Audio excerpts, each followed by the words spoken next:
नमस्कार। सभी साधकों का हृदय से स्वागत है। आज हम अपनी आंतरिक यात्रा के एक और गहरे मोड़ की ओर बढ़ रहे हैं। आज की कथा अहंकार और सत्य के वास्तविक रहस्य को प्रकट करेगी।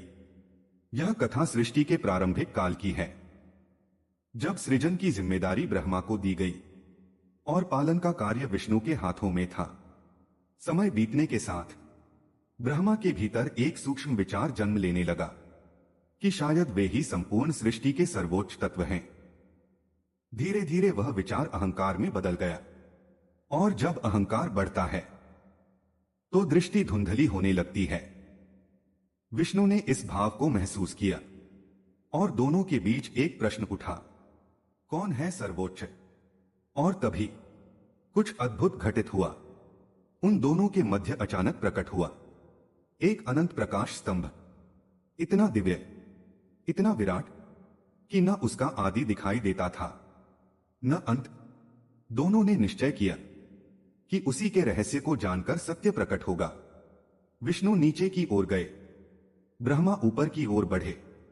युगों जैसे समय बीत गया, परंतु किसी को भी उस प्रकाश स्तंभ का अंत न मिला।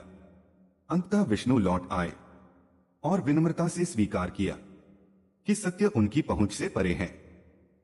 परंतु ब्रह्मा अहंकार के प्रभाव में असत्य का सहारा ले बैठे। उसी क्षण उस अनंत प्रकाश से एक दिव्य स्वरूप प्रकट हुआ। वह थे शिव। मृदु किंतु दृढ़ वाणी में उन्होंने कहा, केवल वही महान है जो सत्य को स्वीकार करता है, और अहंकार जीव को सत्य से दूर कर देता है। ब्रह्मा का अभिमान चूर हो गया। विष्णु ने शीश झुका लिया और सृष्टि में विनम्रता का सत्य स्थापित हो गया। वह अनंत प्रकाश स्तंभ बाद में शिवलिंग के रूप में पूजित हुआ, जो हमें स्मरण कराता है कि चेतना का न आदि है न अंत। साधकों, यह कथा केवल देवताओं की घटना नहीं, यह हमारे भीतर का दर्पण है।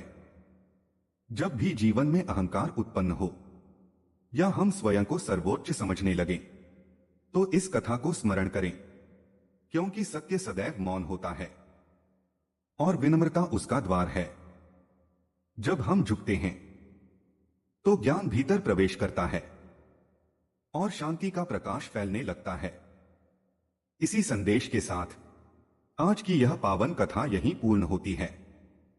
अपने भीतर शांति को जीवित रखें और सत्य की ओर बढ़ते रहें। हर हर महादेव।